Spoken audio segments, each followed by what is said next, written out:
my name is Philip Beck, and the Rabbi from another planet. Please like, share, and subscribe, and ring that little bell so you're notified when new videos drop. And if you're enjoying this content, please consider subscribing to the channel. That will help me tremendously. And also, if you can share on your social media platform. I'm in Facebook jail for some unknown reason until 4 o'clock today, and I'm not allowed to share on any social media platforms. So if you can do that, that'll be just fantastic. I've been watching The Irishman. I've watched it, so you don't have to. And it's taken me a long time to get myself to watch it, and it took me a long time to watch it. And funnily enough, the reason I watched it wasn't any of the reasons that you would have expected. The Irishman is a movie directed by Martin Scorsese, fantastic director, very famous for his gangster movies with Robert De Niro and Joe Pesci, who also star in this movie. And then also starring, famous for gangster movies, is Al Pacino. But I don't think Al Pacino's ever been in a Scorsese movie before. A Scorsese gangster movie? I don't know. That's an interesting question. But basically, this is like the gangster movie royalty. So the people that, and so I was really excited for this movie. I thought it'd be fantastic, and it's not bad, but it's not fantastic, which is kind of sad. It's people. This is their I get the feeling that this is their last hurrah. I just think they all seem to be done with this genre, and I think they're just older people who want to be who are not who don't have the same drive. But then a few years ago, Scorsese came out with The Wolf of Wall Street, which has just had a fantastic kinetic energy to it, which this really lacked. So I think the real problem with this movie is it's one of a format problem rather than anything else. It doesn't really take advantage of being on Netflix. It's a 3.5-hour movie, which makes it way too long to be a movie, but too short to be a good miniseries. I think it could have been. Firstly, I think if just keeping the length the same, if it was a 3-part miniseries, would have been much more digestible. But frustratingly, there's a lot of things they didn't flesh out at all because they just didn't have time because it's a movie. But if you did it like a 5 or 6-part miniseries, it would have been, I think, had a lot more weight to it. I just don't think that's a format that Scorsese is used to or comfortable with. But actually, so the thing that really made me see this movie more than anything else was when I saw it had Stephen Graham in it. Now, it's got a fantastic cast in general, but I love Stephen Graham. He recently played Marley in a very good adaptation of A Christmas Carol. I first saw him in This Is England, a very good movie that was followed up by I think 3 or 4 very good miniseries, and he's in all of them. Great. He also played Al Capone in Boardwalk Empire, so he's a great actor. I'm always excited, and when I saw he's in it, I'm like, okay, so that's why I'm rushing to it. They've also got they just got a fantastic cast. Harvey Keitel is in it. Although he's kind of a blink and you miss him. He's in it. Although, is it blinking and missing? Because it was so long ago that I saw him that I don't know how people did. He was in the first half. I didn't see him so much. Ray Romano's in it. Ray Romano is great doing like 1970s kind of people because he just got that face and it just really works. Bobby Cavanaugh of what TV show was in that?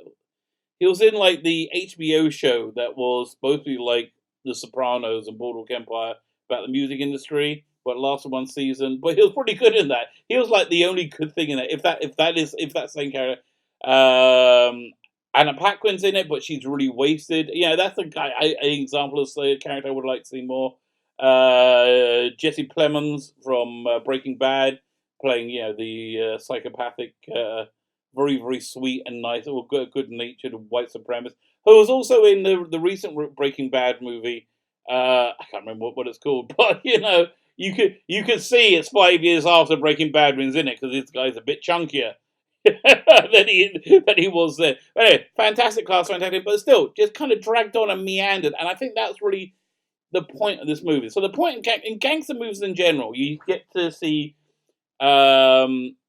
characters have glorious deaths. They get them gunned down, and it's horrific. It's still very romantic it's very romanticized. So this movie is about what happens if you don't get that romantic death.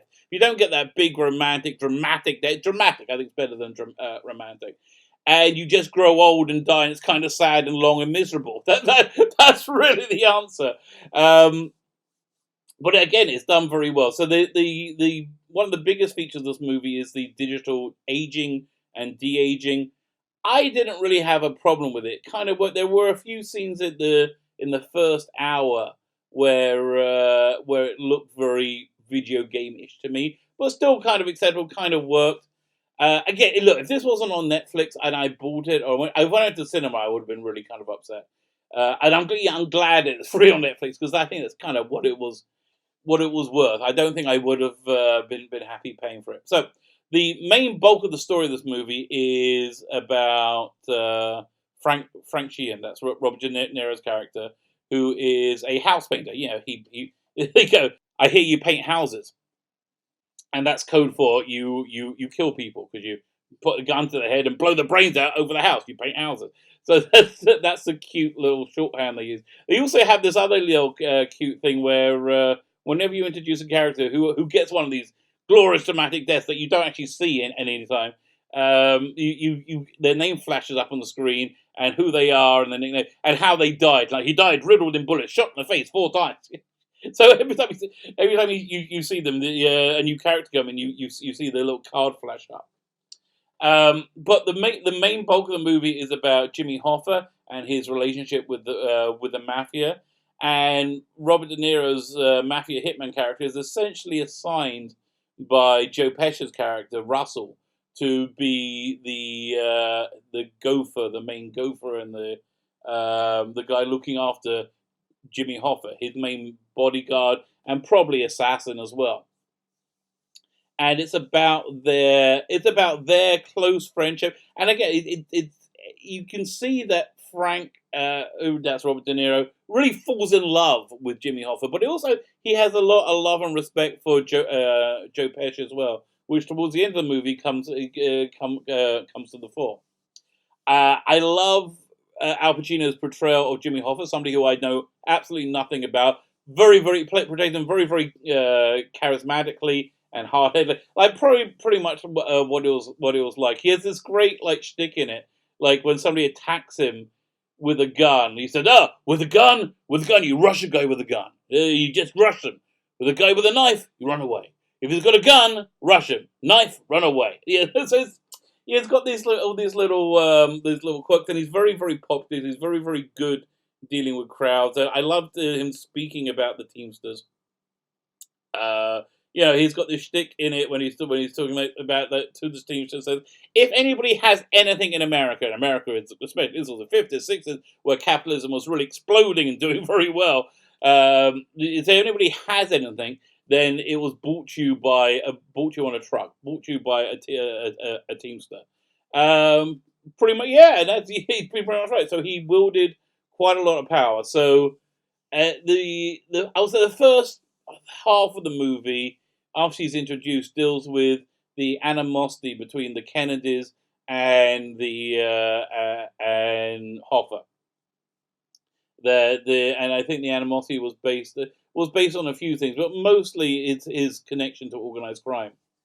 And there's a great scene, and so you see like the bubbling up of how and why Kennedy is assassinated.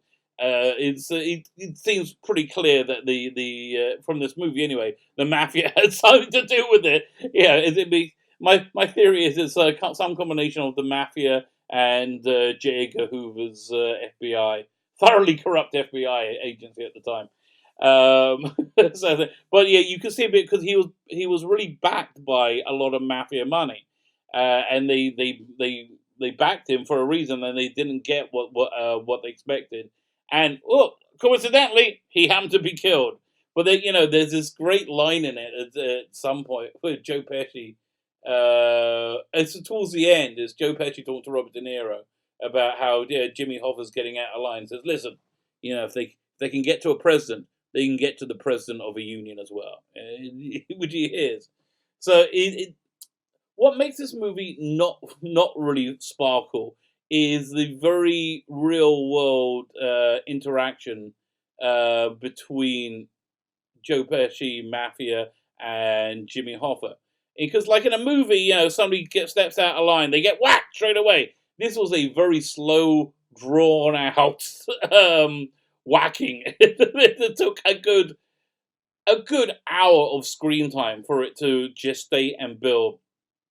But again, the Al Pacino's portrayal of Hoffa was just magnetic because they kept warning him off. The mafia kept saying, "Listen, you got to stop trying to get control of you over the union back. You just got to stop." Because there's all this thing that the guy took over was green stamping, all the rubber stamping, the all these mafia loans and deals. And if Hoffa came in, he'll upset that. So they kept saying, "Listen, you got to stop doing this. You got to stop with it."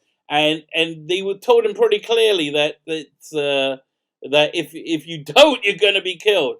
And Al Pacino's Hoffa's all the way through that. Yeah, but it's my union. It's my union. It's my union. And he couldn't let that go. And that's essentially why he disappeared and was almost certainly murdered. And, and in an unmarked grave somewhere, or cremated more likely. So an area where I think it could have really taken advantage of being a mini series was areas of plot that they hinted to, but then they didn't develop at all. So there's this whole thing with Joe Pesci's character and Robert De Niro's character's daughter, who when she was young, like Joe Pesci's always been very like nice to her, gives her gifts and everything, and she's always very like restrained and scared of him in a way. So the impression it gives you is that she's been abused by him in some ways. I mean, there's been some kind of sexual abuse going on, and they just never explore that. They say later in the movie when she grows up and then she starts being played by Anna Paquin. She disavows her father completely. She moves it. She has nothing to do with him. I think that was tied in to when she's realized he was involved with the disappearance and probable murder of Jimmy Hoffa. But she cuts him out of his life completely. But so when he's older, he's talking enough on his daughter. So can you just talk to her? I just want to say hello. I just want to speak to her, and she won't have anything to do with him. And the other daughter says, it was very hard growing up for you. We all knew what you did. We all knew you were a hitman, so we couldn't tell you anything because we know what you would do. So was she abused? It just seems to be if you're gonna bring that plot in, you need to have some kind of resolution or something. You need to say it out in some way. But again, you don't have. It was 3.5 hours long as it was. To put any more in will make me crazy. Unless you made it miniseries, which is what I keep banging on about.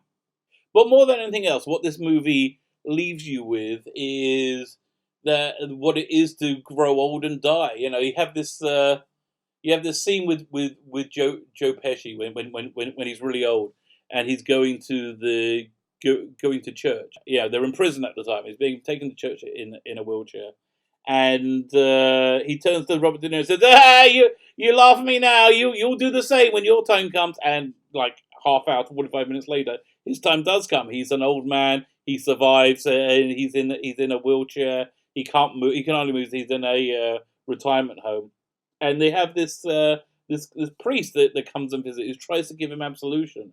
And you see the whole same cycle. But honestly, it just leaves you thinking how sad it was. This guy's completely alone. His wife's gone. All the power that he's had, everything he worked for in life, is gone, and he's just another old guy in a retirement home. So in that way, it's kind of similar to the end of Goodfellas, when you have what was it, Ray Liotta's character? He's in the witness protection program, and he's not one of the cool mafioso guys anymore. You ask for what was it, pasta marinara, and they send him noodles with tomato sauce. It's he misses those things. And so it's a similar thing to that when you just see this guy who was a very fearsome and feared mafia enforcer who was also would take orders and do his job. That's what I really liked about it. To see him just grow old and degenerate, which is I guess it's that go old and degenerate, but you do it. He did it so completely alone, and so if I cared more about the character, I would be sadder. But I didn't really connect with the character anyway. I think partly because it was a very muted portrayal, and partly because Robert De Niro is just so freaking obnoxious in real life. He just turns me off. So I didn't really care about his character. His fate didn't really bother me. It was more like, you know what it was? Okay, here's the instant review of The Irishman. Have you ever seen what's the show? Firefly, the Great Firefly. Before Joss Whedon went totally woke, there's I think in the 2-part pilot episode where there's a box brought into the guy's spaceship, and there's a big fight about what's in the box, and eventually they have a big fight, and they open up the box, and inside is a comatose girl, curled up in suspended animation. And his response is the perfect review for this movie. His response is, and that's my review of this movie. So yeah, listen. If there's nothing else to watch, it's worth watching. I broke it up into 3 days. I tried watching Lost in Space after it. I think I fell asleep in it. I kind of bored with it. I'm going to try again today. I also got to try and watch the Witcher, but it's not, again, nothing fantastic, nothing terrible. If you want something to watch and you're kind of bored, not a bad option. It's kind of interesting, especially if you're interested in recent history. Which just this is the best way to look at it as a docudrama. My name is Fila Beck, and the Rabbi from Another Planet. Please like, share, subscribe, and ring the little bell so you're notified when new videos drop. Have a great day.